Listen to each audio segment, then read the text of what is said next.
this is Terry, and I'm going to tell you about my time, a couple of years in the hospital that I spent in Gillette State Hospital in St. Paul, Minnesota.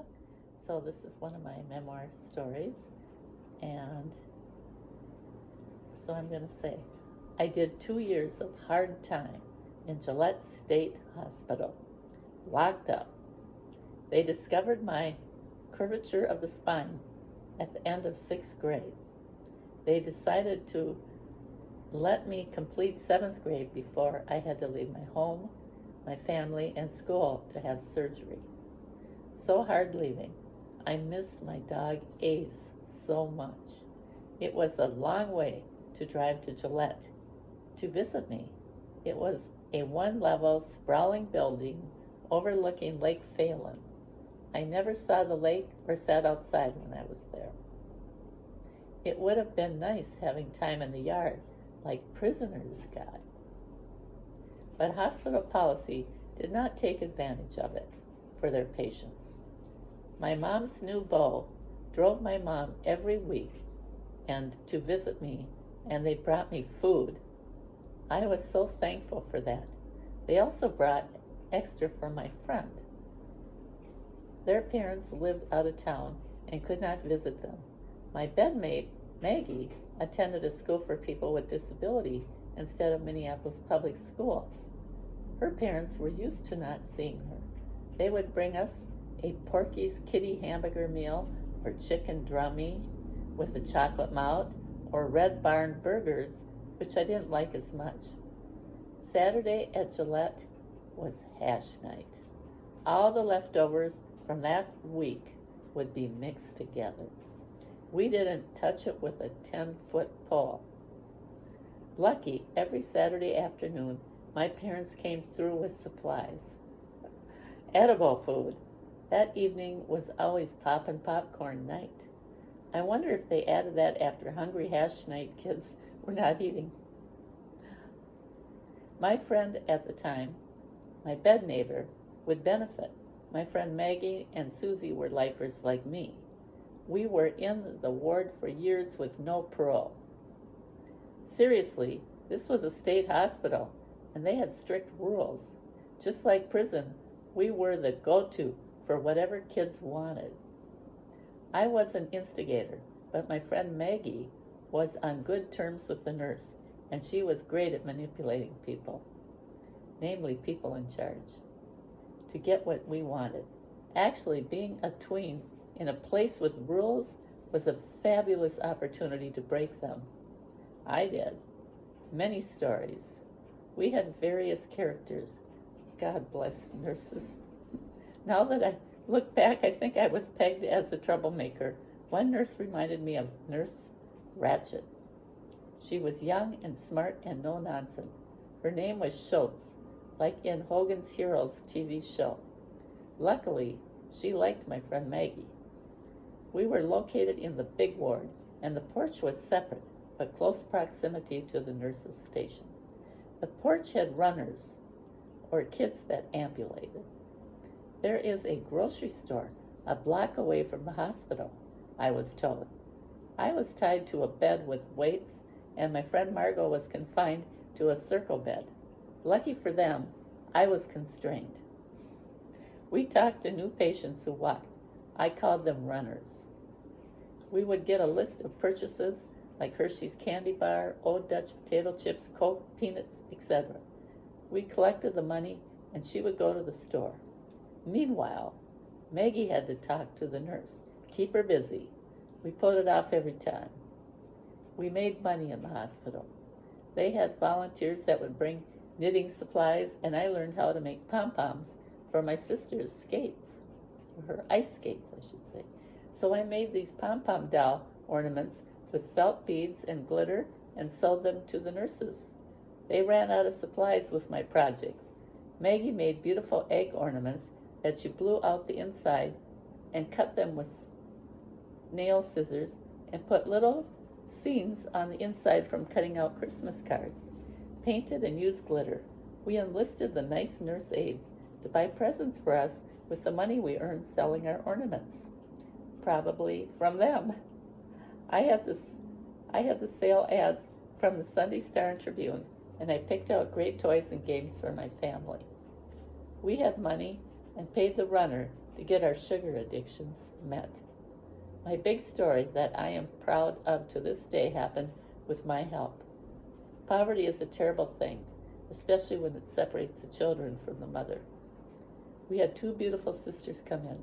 They were in different stages of MS. They were both in wheelchairs. They were wards of the state.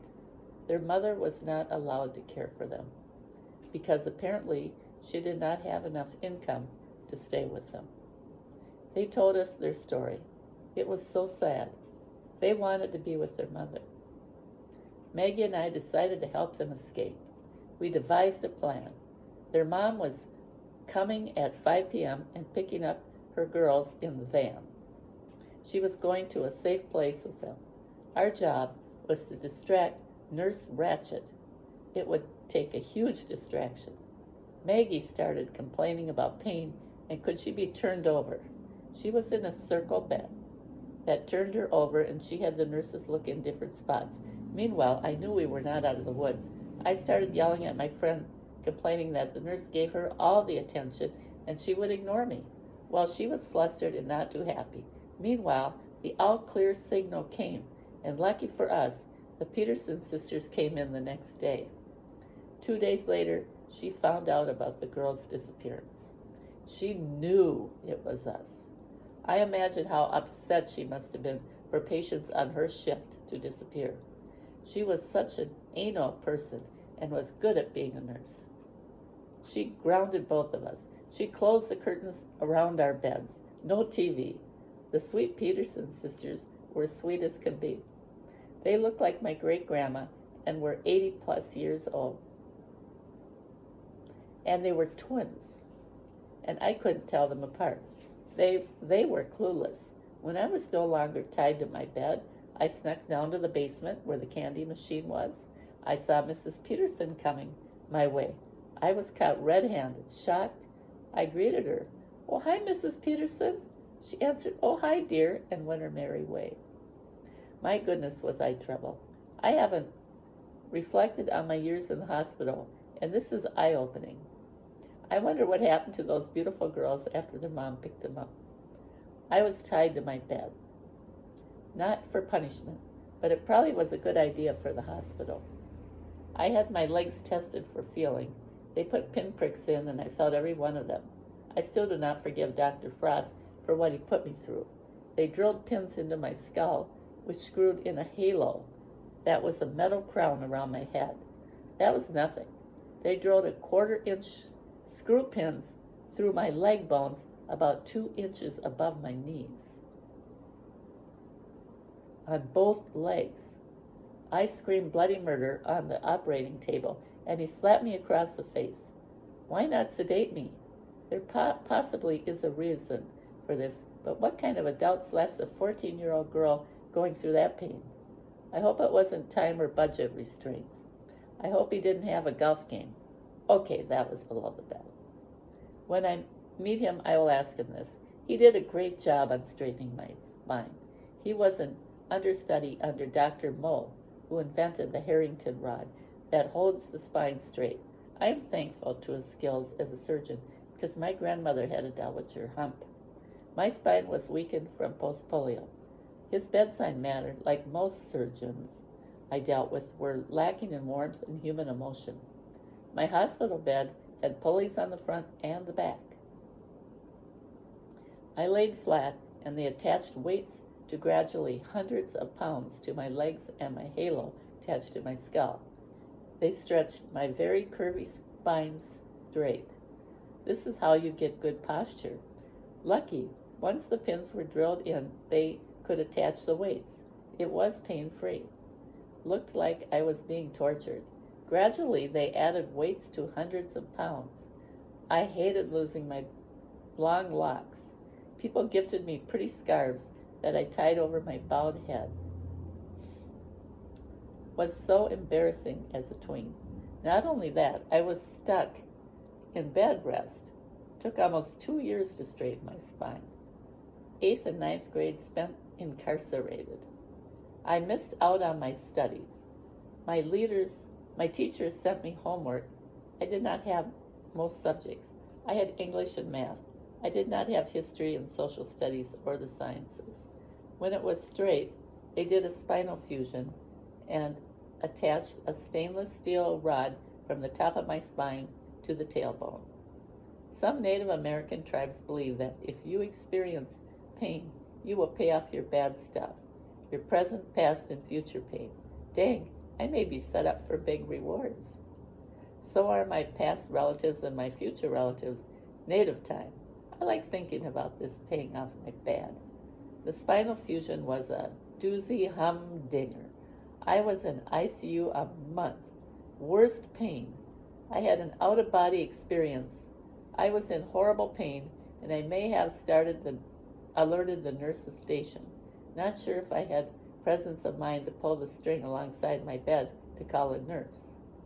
I needed my hypo. Suddenly the pain went away. I was lifting off my bed. I was floating. I noticed the top of the television, which was next to the ceiling. I am thinking, dust on the top of the TV in an ICU room? I am floating. What are those threads? I turned around and I saw people working on a patient. The word overdose was said. Then it hit me like a ton of bricks. Oh my God, that is me! And I went back into my painful body. This memory did not come to me right away. 2 months later, it came back to me in minute detail. This memory stayed with me as I grew up because I feel I have had proof our spirit separates from our body. I could have died if I kept drifting off, I think.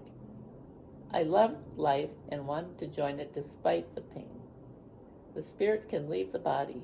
This is why I do not doubt God. My proof that my body houses my soul. I think we all can see spiritually if we open our eyes. Writing my memories reinforces this. Once I was out of traction and able to get around the ward, I caused trouble. They picked out clothes for all of us and put our names with popsicle sticks on top of each pile. I wanted to pick out my outfit. I switched them all once.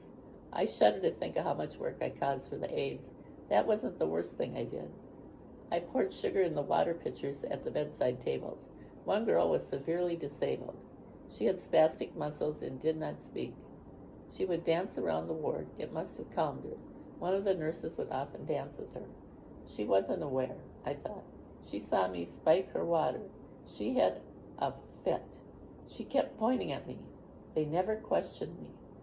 But that cured me of doing that ever again. She watched me after that, and I felt bad. I judged her wrong. I feel sad that she couldn't communicate. She lived at an institution. Some of us have the short end of the stick. I never got over that lesson. There was good nurses and bad nurses. Well, this one, I'm going to stop here because there's quite a bit more. Possibly I will start up and do part 2. But anyways, thank you for sharing my memoirs with me, and have a wonderful summer. Bye-bye.